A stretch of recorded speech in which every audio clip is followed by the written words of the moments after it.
kita untuk kita boleh sungguh-sungguh memperhatikan, mengerti, memahami, terlebih berjuang untuk melakukan firman. Puji nama Tuhan, terima kasih kepada Bapak Gembala tempat ini kembali mempercayai dan kembali ini untuk membagikan kebenaran firman Allah. Bapak Ibu Saudara, mari kita langsung saja buka kitab kita di dalam Yohanes pasal yang ke-15 ayat 1 sampai dengan ke-8.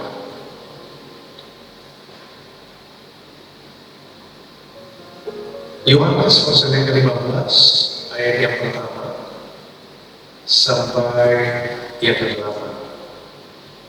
Demikian firman Tuhan. Saya mulai baca ayat yang pertama, Bapak Ibu yang kedua. Demikian sampai ayat yang ke-8. Demikian firman Tuhan, akulah pokok anggur yang benar dan Bapakkulah pengusahanya. Setiap ranting padaku yang tidak berbuah, potongnya, dan setiap ranting yang berbuah, dibersihkannya supaya ia lebih banyak berbuah. Kamu memang sudah bersih karena firman yang telah kukatakan kepadamu. Tinggallah di dalam aku, dan aku di dalam kamu. Sama seperti ranting tidak dapat berbuah dari dirinya sendiri, tidak tinggal pada pokok anggur, demikian juga kamu tidak berbuah jikalau kamu tidak tinggal di dalam aku.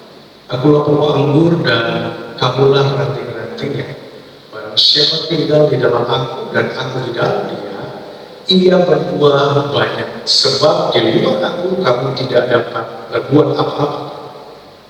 Barang siapa tidak tinggal di dalam aku, ia dibuang keluar seperti ranting, jadi kering, dan dikumpulkan orang dan dicampakkan ke dalam api, lalu dibakar.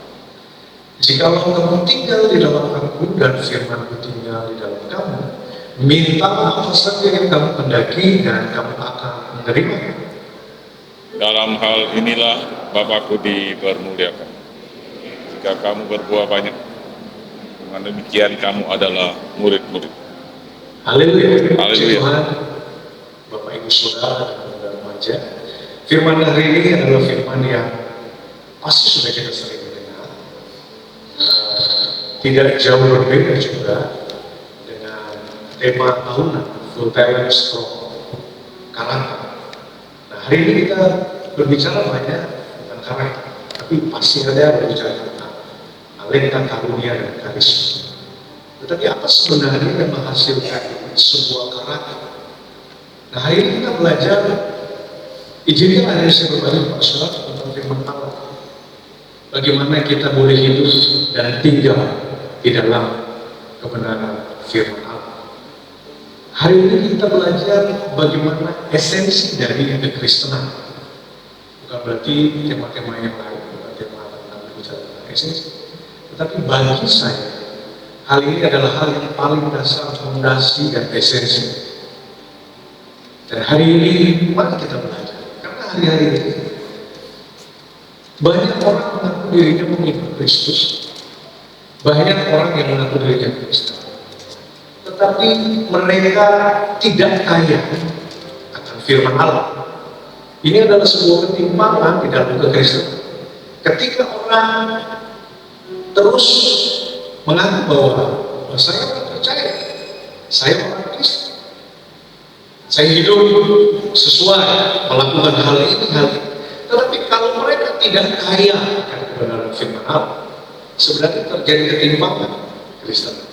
Nah, hari ini mari kita belajar kembali esensi dari sebuah kekristenan. Bagaimana orang itu, manusia itu hidup yang mengaku dirinya orang percaya, hidup di dalam kebenaran firman Allah, hidup di dalam perenungan firman Allah, yang kesukaannya dalam Taurat Tuhan. Tetapi hari ini kita belajar tentang Yohanes pasal 15. Kalau Bapak Ibu baca dari tulisan tadi 1 sampai 8 itu berbicara tentang pokok anggur, ranting-ranting dan buah. Kalau kita berbicara buah, ya tidak jauh dan itu berbicara tentang buah-buah karakter. Setuju ya? Tidak jauh berbicara tentang buah-buah karakter. Nah, untuk menghasilkan full talent dan strong karakter itu pasti ada hal yang mendasar dan berdasar. Nah, hari ini mari kita berbicara. Saya baca ke dalam ayat yang ke-16, saya baca 1 sampai 8 itu sudah tidak asing. Ayat ke-16 saya akan ulang. Bukan kamu yang memilih aku, tetapi akulah yang memilih kamu. Dan aku telah menetapkan kamu supaya kamu pergi dan menghasilkan buah. Dan buahmu itu tetap, supaya apa yang kamu minta kepada Bapa dalam namaku diberikannya kepada saudara. Bukan kamu yang memilih aku, ini kata Yesus lewat tulisan Yohanes, kata Yesus itu. Tetapi akulah yang memilih kamu, dan aku telah menetapkan kamu. Kata menetapkan, ketetapan, ini mempunyai kata perintah penting, bukan opsional dan bukan pilihan, tetapi itu suatu kewajiban, keharusan. Saya ulangi, firman Allah katakan, dan aku telah menetapkan kamu. Bukan kamu memilih aku, kata Yesus, aku memilih kamu. Saudara katakan, dan aku telah menetapkan kamu, saudara dan saya, untuk apa? Untuk pergi dan menghasilkan buah. Ketetapan Tuhan hidup saudara dan saya menghasilkan buah. Kalau hidup saudara tidak menghasilkan buah, kalau hidup saudara tidak melekat kepada pohon dan tidak menghasilkan buah, saya katakan, firman Allah itu adalah sebuah pelanggaran. Sebuah ketetapan, sebuah hukum, sebuah perintah yang sudah disampaikan Allah. Kalau kita melanggar, itu sebuah pelanggaran. Bahkan merupakan itu baca di ayat yang kedua. Barang siapa tidak berbuah, apa dikatakan? Dia akan dipangkas, dibersihkan, dikumpulkan, dibuang, lalu dibakar. Saya katakan bahwa ketetapan kita sebagai anak Tuhan adalah menghasilkan buah. Ketika tidak menghasilkan buah, itu adalah pelanggaran. Saudara, dalam Matius, Lukas atau Markus sudah dikatakan Injil sinopsis bahwa ketika Yesus dalam pohon dan dia ingin menikmati buah, ketika tidak didapati buah dari pohon itu, apa dikatakan? Yesus selalu menutup pohon itu. Bukan berarti ini berbicara buah, itu berbicara sesuatu yang esensi, berbicara tentang buah-buah karakter, buah-buah pertobatan, strong karakter. Itu adalah hal yang paling esensi. Ketika kita tidak memiliki hasil dan buah, firman Allah katakan, saudara tidak hidup di dalam ketetapan Tuhan. Kalau saudara tidak hidup di dalam ketetapan Tuhan, berarti terjadi pelanggaran akan hukum-hukumnya. Dan tahu tujuan kita ada, tujuan kita dipilih Tuhan untuk menghasilkan buah. Lalu pertanyaannya, apakah buah itu? Nah, kan itu. Jadi saya katakan di dalam Galatia dikatakan buah-buah roh itu adalah kasih, supaya kita damai, sejahtera, kebaikan, kemakmuran, sabar, bla-bla dan lain sebagainya, dan penguasaan ini. Tetapi hari ini, mari kita belajar dari konteks tulisannya Yohanes. Apa arti buah? Kalau Bapak Ibu senang baca etimologi, bahasa Yunani, buah itu yang pakai bahasa karpos, jamak, karpoi, singular. Jadi kata karpos itu adalah buah. Tapi buah yang seperti apa? Kalau saudara dan saya diminta untuk menghasilkan buah, karena itu merupakan perintah, ketetapan, bukan opsional, bukan pilihan ya. Hidup saya boleh menghasilkan buah, boleh enggak. Ini ketetapan, kewajiban yang mengaku dirinya berbuah, yang mengaku dirinya hidup dalam kepercayaan Tuhan dan melekat kepada pokok anggur itu Tuhan Yesus Kristus. Dia wajib melahirkan buah, menghasilkan sebuah buah. Nah, apa arti kata buah di sini? Yang pertama, kata karpos itu adalah sesuatu yang sudah matang. Kalau berbicara buah, berarti buah yang matang. Saudara pernah ketemu buah yang setengah matang? Kalau telur setengah matang udah biasa. Tapi kalau buah yang belum matang, apa rasanya? Sepah, asam, pahit, tawar. Tidak enak kalau buah belum matang. menghasilkan buah di sini. Karpos yang pertama adalah sesuatu yang matang, atau kalau berbicara tentang manusia adalah pribadi yang dewasa. Kematangan seseorang pribadi itu diukur dari kedewasaan. Kedewasaan seseorang diukur dari kematangan cara bertindak, cara berkata, cara berpikir. Kalau kita punya ketetapan yang ditetapkan oleh Tuhan untuk menghasilkan buah karpos, artinya bahwa hidup kita harus hidup dalam tatanan level kedewasaan. Firman Allah. Saudara harus menghasilkan buah. Buah itu seperti apa? Kedewasaan. Kedewasaan, saudara bicara tentang makhluk hidup. Kedewasaan apa? Berpikir. Saudara bisa menilai dan saudara bisa mendefinisikan sendiri. Apa yang nama artinya dewasa?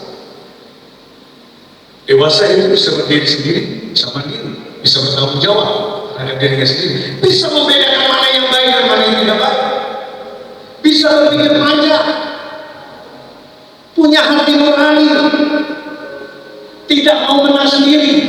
Nah, lawan dewasa kan anak-anak. Saudara bisa tahu kalau saudara yang sudah punya apa sifat karakter anak? Selalu mau dinomor satukan, selalu mau didengar, sedikit-sedikit meracu, kalau tidak dikasih sendiri. Minta apa, tidak dikasih marah. Yes. Maunya selalu didahulukan, tidak peduli orang lain, yang penting saya. Saudara, dalam Ibrani pasal 5 ayat 12, Ibrani pasal 5 ayat 12, ini digambarkan oleh Ibrani. Sebab sekalipun kamu ditinjau dari sudut waktu, sudah seharusnya menjadi pengajar. Kamu masih perlu lagi diajarkan asas-asas pokok dari pernyataan Allah, dan kamu masih memerlukan susu, bukan makanan keras. Saudara seharusnya berbicara tentang kasih. Saudara sudah main, bukan, ini bukan awal dasarnya. Saudara main berbicara tentang kasih, berbicara tentang pengampunan, berbicara tentang kebenaran, berbicara tentang kebijaksanaan. Orang dewasa sudah memahami itu, tetapi dikatakan kamu itu menurut waktu dan musim harusnya berbuah, harusnya sudah matang, harusnya menjadi pengajar, harusnya bisa memberikan sesuatu bagi banyak orang. Tapi kok kamu selalu minta? Orang dewasa hidupnya meninggalkan karakter kekanak-kanakan. Kalau Tuhan sudah tetapkan saudara untuk menghasilkan buah, buahnya buah matang, bebas. Aplikasinya tinggalkan kehidupan kekanak-kanakan. Apa itu? Saudara bisa memahami, tidak perlu saya jelaskan.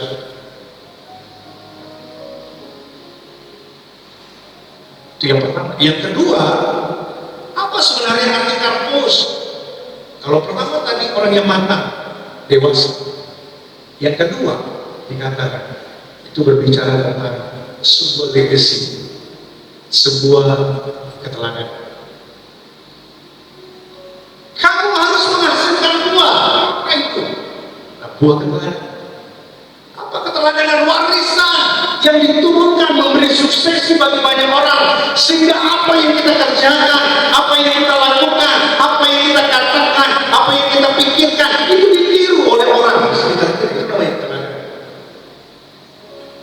Legacy. Kalau berbicara tentang buah, kamu seharusnya bisa menghasilkan sebuah keteladanan, kata firman Allah.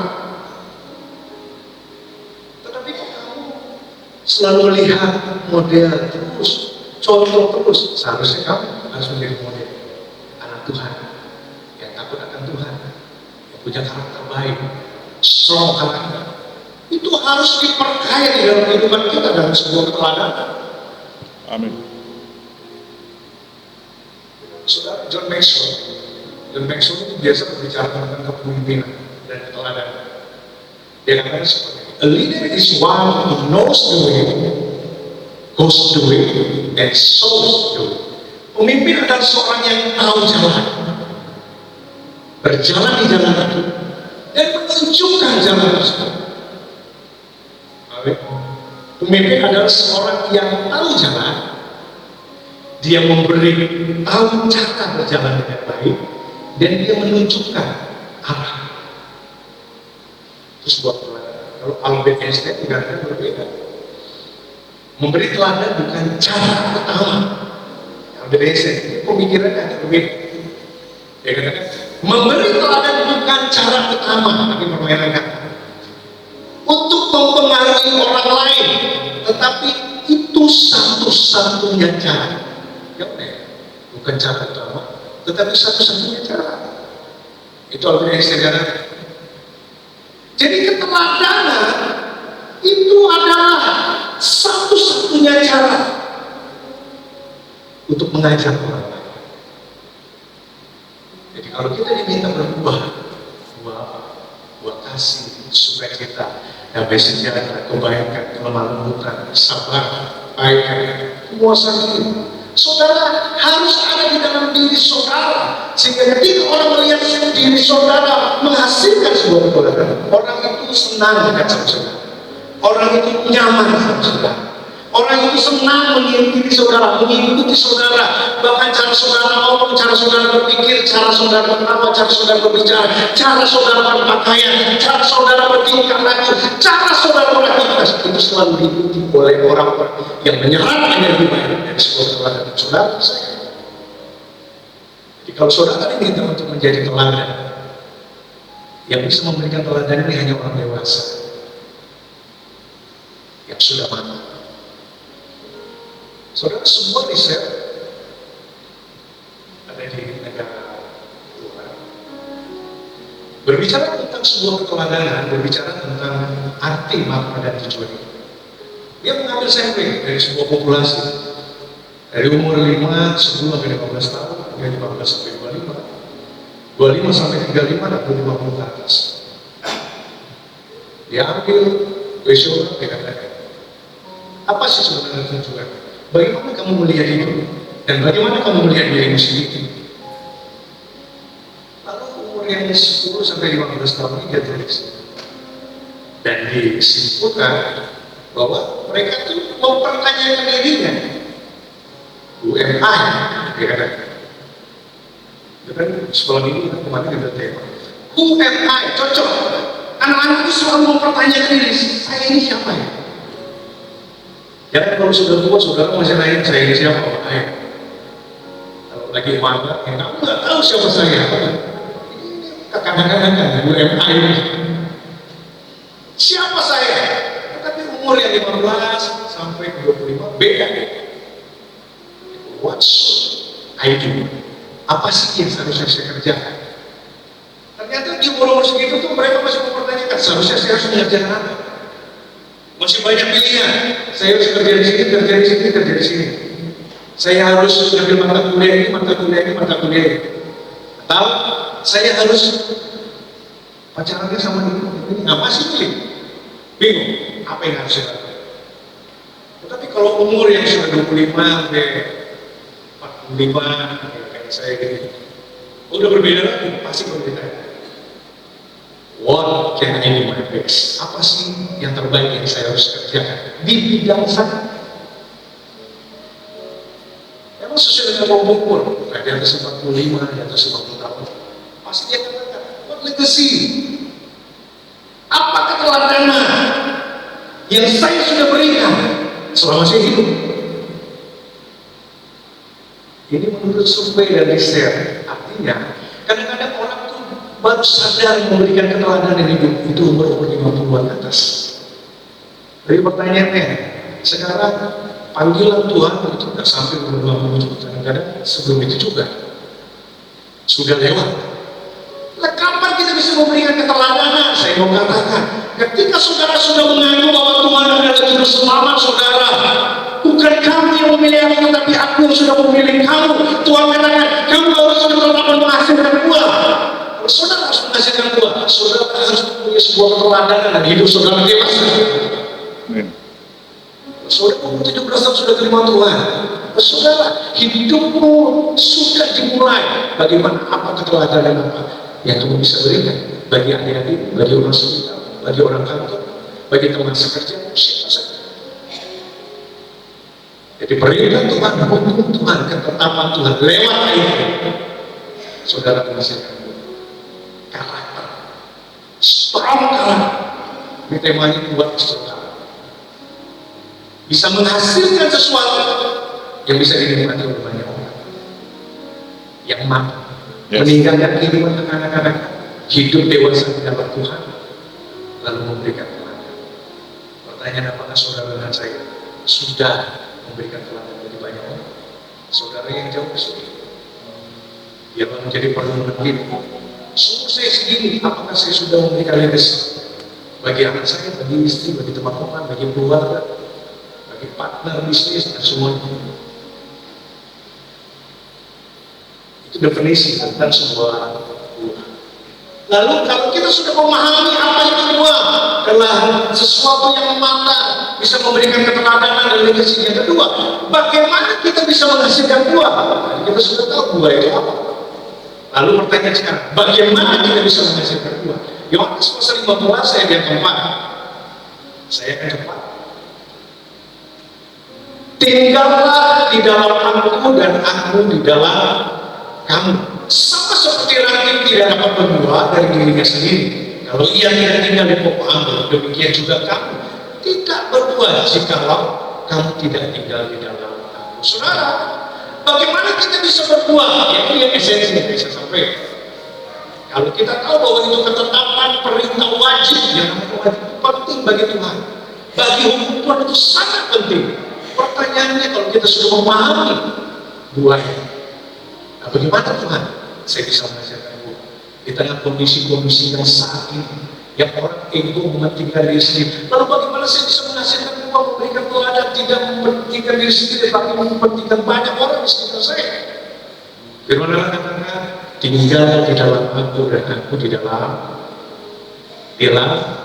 kamu. Kata tinggal di sini dia pakai bahasa meno. Ada banyak arti, tetapi saya akan mengambil beberapa arti. Kata meno yang pertama memiliki arti, memiliki hubungan, seperti pujian ini, terhubung dengan Tuhan. Arti yang pertama kata tinggal, membangun dan memiliki sebuah hubungan. Ku terhubung dengan Tuhan, stay connected dengan. Kata tinggal yang menjadi fondasi untuk menghasilkan buah, saudara membangun hubungan yang aktif dengan Tuhan, terhubung dengan Tuhan, melekat dengan Tuhan.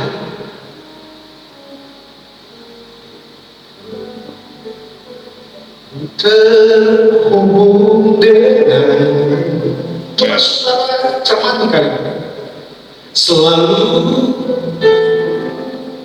di hatiku firman-Mu itulah dasar hidupku. Dia bergaul dengan saudara dan saya. Amin. Bagaimana orang bisa terhubung? Bagaimana orang bisa menghasilkan buah? Dia harus melekat, dia harus terkoneksi kepada pokok, dia harus terhubung kepada pokok anggur yaitu Yesus Kristus. Sehingga apa? Sehingga ada buah yang dihasilkan. Apa yang menjadi fondasi? Firman itu adalah dasar hidup. Saudara, ini yang saya katakan, inilah esensi. Kalau saudara mengaku ikut Yesus, ikut Tuhan, saya mengatakan, saudara tidak kaya firman Allah dan tidak melakukan firman Allah, saudara terjadi ketimpangan dalam berkristus. Oleh sebab itu ini esensi. Saudara membangun sesuatu karakter full time, saudara harus punya fondasi yang kuat. Apa fondasinya? Firman Allah. Firman Allah katakan, membangun hubungan aktif dengan Tuhan, tinggal di dalam aku dan aku di dalam kamu, pakai bahasa meno, artinya membangun hubungan yang aktif dengan Tuhan. Yesaya 43 orang-orang yang menanti-nantikan Tuhan, Amin, selalu mendapatkan kekuatan yang baru. Kata menanti-nantikan itu lebih ekstrim banget. Seperti orang yang hilang nafas oksigen, dia cari oksigen. Sebegitu pentingnya bagi Yesaya. Orang-orang yang menanti-nantikan Tuhan, orang yang rindu akan Tuhan, seperti mencari oksigen. Itu hal yang menjadi penting. Saya mengatakan, bangun mesbah dulu, baca firman, renungkan firman, terhubung, terkoneksi dengan Tuhan. Itu dasar untuk saudara bisa menghasilkan itu. Sebab banyak waktu saudara investasikan untuk Tuhan. Kalau saudara merasa saya ke gereja sejak ini, saudara membaca firman Allah itu, apakah cukup? Saudara secara kolektif, kalau kita beribadah, sholat mau sampai kepada semua orang. Betul? Yes. Seperti perbanyak, sampai kepada semua. Tapi tidak tahu ke saudara, ketika saudara duduk diam di kaki Tuhan, sejam, 2 jam di bawah kaki Tuhan. Pesan Tuhan, kehendak Tuhan secara personal itu sampai kepada saudara untuk hari ini. Kalau saudara paham bagaimana hidup terhubung dengan Tuhan, terkoneksi dengan Tuhan, saudara tidak akan pernah meninggalkan waktu persekutuan intimasi saudara dengan Tuhan. Yakin. Karena ketika saudara berhadapan dengan Tuhan, mengangkat tangan berdoa, menikmati hadirat Tuhan, selalu ada kekuatan baru, seperti pohon yang ditanam di bawah aliran air terus dapat sumber mata air, sehingga terus dia bertumbuh, terus naik ke atas, terus naik ke atas, terus berdaun, bertunas dan menghasilkan buah secara natural. Saudara tidak usah berbicara tentang strong karakter dan full talent. Ketika saudara kuat dan terhubung dengan Tuhan secara natural dan otomatis, karakter saudara akan terbentuk. Tadi saya katakan, kalau saudara kuat di dalam firman Allah, keteladanan, menjadi dewasa, meninggalkan kehidupan lama dan kekanak-kanakan, itu secara natural. Tapi pertanyaannya, apakah kita punya konsistensi dan komitmen untuk dekat sama Tuhan? Sangat biasa. Firman Allah katakan, renungkan firman itu siang dan malam. Ketika saudara memahami, merenungkan dan membaca firman, selalu ada sesuatu yang baru yang menguatkan hidup saudara dan saya. Kalau saudara punya waktu sejam, 2 jam, 3 jam, saya baca status yang baru. Kenapa emang hampir mirip? Haleluya. Kalau saya tidak sama status yang baru, yang ada sekarang, udah hilang kan ya? Udah 4 jam. Saudara kalau ditemukan anak Tuhan yang 1 jam dan 2 jam punya hubungan pribadi dengan Tuhan, yang menyampaikan ini nanti 5 tahun lagi saya akan ketemu dengan orang, pasti akan menjadi orang yang luar biasa. Amen. Kenapa? Ketika dia sejam 2 jam rutin berhubungan dengan Tuhan, bersih dengan Tuhan, merenungkan firman Tuhan, mendorong hati Tuhan, paham dengan kehendak Tuhan, tahu maunya Tuhan. Saudara, orang ini masih orang yang bisa memberikan Tuhan dan dewasa, dan orang-orang seperti ini yang dicari oleh bangsa-bangsa, dicari orang tua. Seharusnya ditemukan di mana? Di dalam gereja. Bangunlah kehidupan saudara. Dapat sejarah, mau siang, mau malam. Kalau ada yang bisa bangun pagi, bangun. Saudara akan merasakan sepanjang hari itu bagaimana pertolongan panjang. Saudara bisa menangis, saudara bisa meneteskan air mata dalam bisa. Karena saudara keindahan luar biasa, pencapaian luar biasa. Saya mengutip dengan Saint Augustine katakan seperti itu. Bagus kan? To fall in love with God is the greatest romance. To seek Him, the greatest adventure. To find Him, the greatest achievement. Yang terjemahkan? Amin. Kalau salah nanti Pak Yoga terjemahkan. Urusan orang itu. Dia kata seperti ini, jatuh cinta kepada Tuhan adalah kisah cinta terbesar. Mencarinya adalah petualangan terbesar. Menemukan Tuhan adalah pencapaian terbesar. Saudara, ternyata jabatan penting. Dan firman Allah kata, pencapaian terbesar ketika saudara ketemu dengan Tuhan. Saudara punya sesuatu, boleh. Tapi pertanyaan, apakah itu dibawa ketika saudara sudah ada? Yes. Ketika saudara mengajar hikmat, ketika saudara mengejar keteladanan, ketika saudara punya rekoneksi, saudara hidup di dunia, tetapi saudara sedang menginvestasikan waktu untuk di surga, karena yang menentukan hidupmu untuk masuk surga adalah hidup bagaimana Tuhan. Sudahkah meninggalkan cara hidup yang lama? Sudahkah meninggalkan cara kekanak-kanakan? Sudahkah saudara hidup dewasa di dalam Tuhan? Sudahkah saudara bisa memberikan legasi bagi Tuhan? Bahkan sudahkah saudara terkoneksi dan terhubung sama Tuhan? Yang kedua, kata tinggal bukan hanya terkoneksi, terhubung dengan Tuhan saja. Meno memiliki arti hidup dan bersatu dengan Kristus lewat firman, menyatu dengan firman Allah. Kamu tinggal di dalam aku tinggal di dalam engkau. Bagaimana aplikasinya? Tinggal di dalam firman, hidup di dalam firman, sejalan dengan firman, seirama dengan firman, senada dengan firman. Tadi terkoneksi, renungkan firman. Yang kedua, kalau sudah tahu paham firman dan merenungkan firman, maukah saudara hidup dipimpin oleh Tuhan? Maukah saudara hidup dipimpin oleh firman? Lewat ketaatan. Saudara, kadang kita tahu firman, kadang kita paham firman, tetapi untuk melakukan firman di dalam ketaatan, itu yang susah. Itu yang susah. Kadang-kadang kita itu maunya kita saja, padahal Tuhan punya beda. Kan begitu kan? Kalau kita katakan saya hidup di dalam Tuhan, Tuhan berdaulat, Tuhan berkuasa, Tuhan memimpin hidup saya. Seharusnya apa kata hukum, apa kata Tuhan, apa kata Tuhan, itu yang sudah terjadi. Tapi kadang-kadang kita bernegosiasi sama Tuhan, Tuhan saya mau melakukan ini, mau ikuti saya.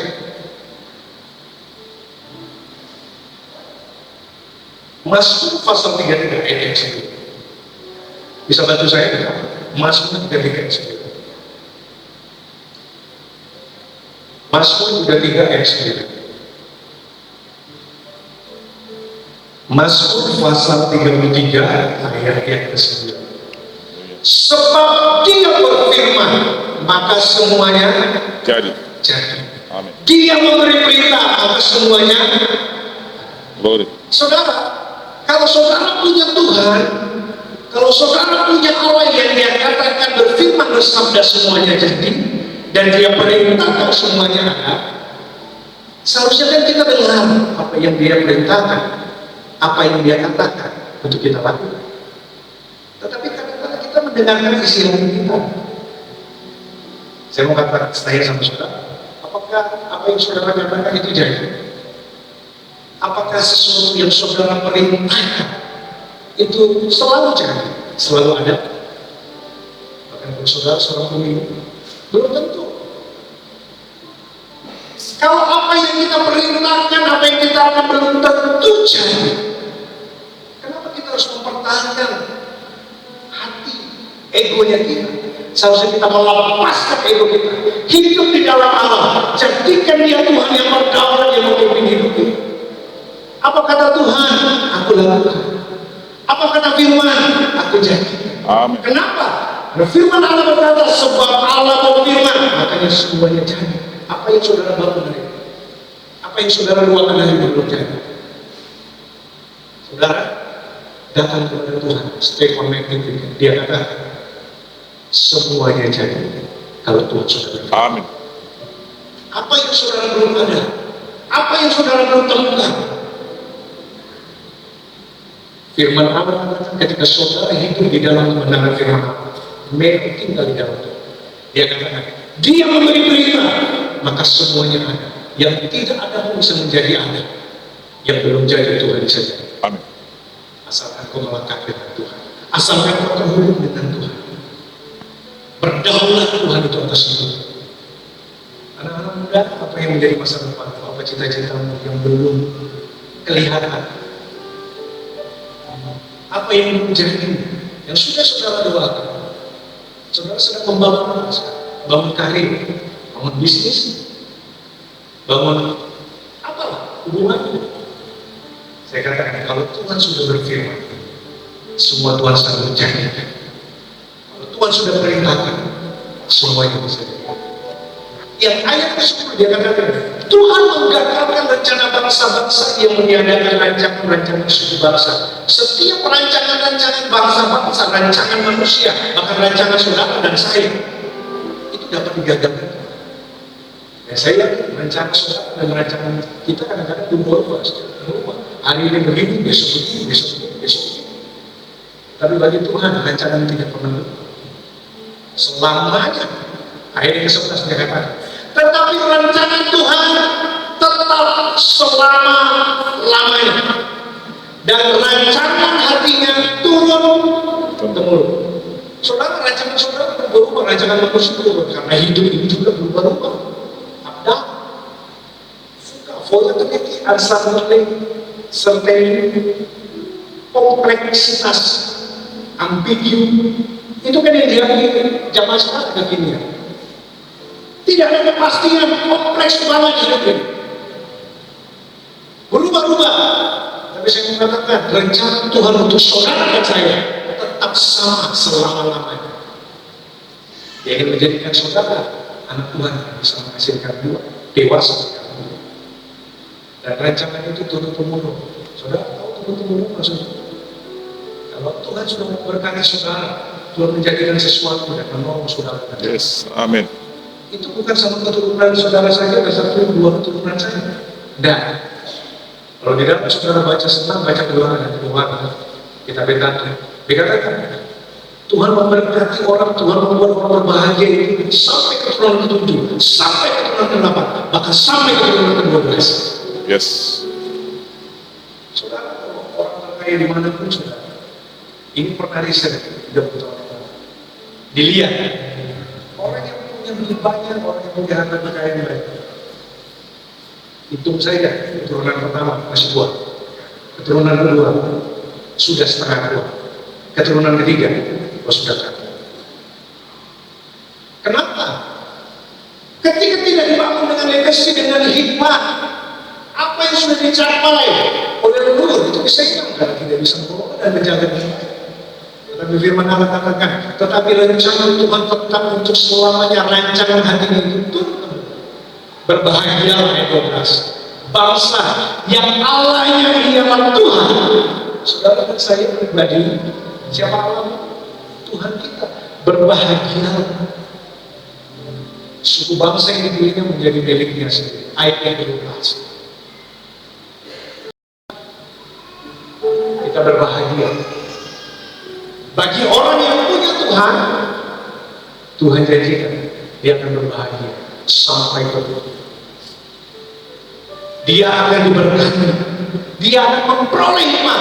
Makanya Salomo mengatakan, kamu minta apa sih? Salomo dia tidak minta apa-apa, dia minta hikmah. Ketika dia dapat hikmah, ketika dia dapat hikmah, ketika dia dapat sofya, dia dapat semua. Saudara, kejar itu yang bernilai kekal.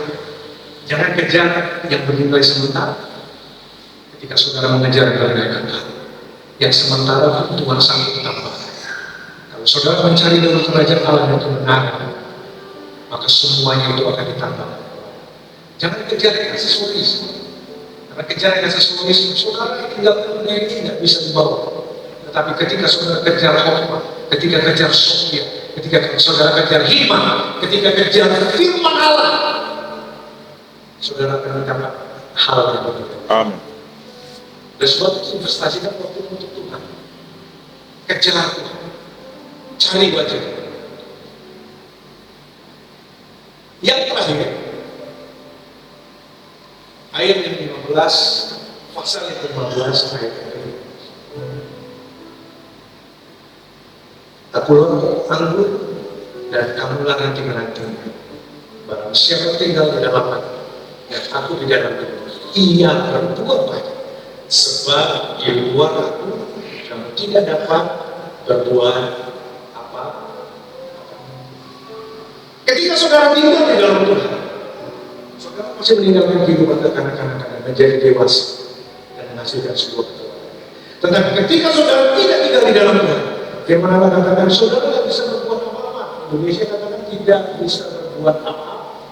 Tetapi kalau saudara lihat bahasa Ibrani katakan OCH, apa yang saudara kerjakan itu negatif, absolut negatif. Cara pikir saudara pasti negatif, perkataan saudara pasti negatif, tingkah laku saudara pasti negatif, pemikiran saudara, hati saudara pasti negatif. Kenapa? Karena di luar Tuhan tidak terhubung, tidak stay connected. Apa yang terjadi? Tidak dapat berbuat apa-apa. Artinya apa yang kita lakukan negatif, cara pikir kita negatif, hati kita negatif, perkataan kita pasti negatif, kebiasaan kita negatif. Itu kata Aristoteles. Apa yang ada di dalam hati akan keluar dari pikiran, dan apa yang ada dalam pikiran akan menjadi perkataan, dan apa yang ada di perkataan akan melahirkan sebuah tindakan. Tindakan itu kalau berulang-ulang menjadi kebiasaan, dan kebiasaan itu akan menjadi sebuah karakter. Tinggal apa isi hati itu akan menentukan karakter. Itu kata firman. Amen. Haleluya. Apakah kita bisa berbuah? Saya yakin bisa, ketika kita bergantung sepenuhnya kepada Tuhan. Lalu janji untuk orang hidup tinggal di dalam Tuhan apa? Terakhir Yohanes 15 ayat yang ke-7. Saudara biasanya senang pakai ayat ini. Saya senang membaca itu ayat 7 aja. Ayat yang lain jangan. Apalagi ayat 2. Dipangkas, dibuang, saya ngerti. Tapi kalau ayat ini senang. Definisi dari dua, bagaimana kita bisa menghasilkan dua. Dan yang ketiga, janji untuk orang yang hidup tinggal di dalam Tuhan dan menghasilkan dua, 15 ayat 7. Jikalau kamu tinggal di dalam aku dan aku dalam firman-Mu, dan aku dan firman-Mu tinggal di dalam kamu, mintalah apa saja yang kamu kehendaki dan kamu akan Menerima. mintalah apa saja yang kamu kehendaki dan kamu akan menerimanya. Saudara, kadang-kadang kita senang dengan minta apa saja sama Tuhan, Tuhan masih kasih. Nanti dulu baca dulu ayat pertamanya, kalimat di atas. Apa katanya? Jikalau kalau kamu tinggal di dalam aku, ya katakan dia jelas, dan firman-Ku tinggal di dalam. Stay connected kita dengan Tuhan. Merenungkan firman Tuhan yang siap dan malam. Bagaimana firman itu ada di dalam hati, kalau baca saja nggak pernah bisa. Bagaimana firman itu tinggal di dalam saudara, menjelma menjadi karakter dan menjadi dua karakter. Bisa nggak? Kalau kita tidak tinggal di dalam dia, saya rasa nggak bisa. Tetapi ketika kita bisa tinggal di dalam dia dan firman yang tinggal di dalam dia katakan apa saja yang kita dia akan. Saudara kita, dia pasti kasih kepada saudara apa saja yang kita akan.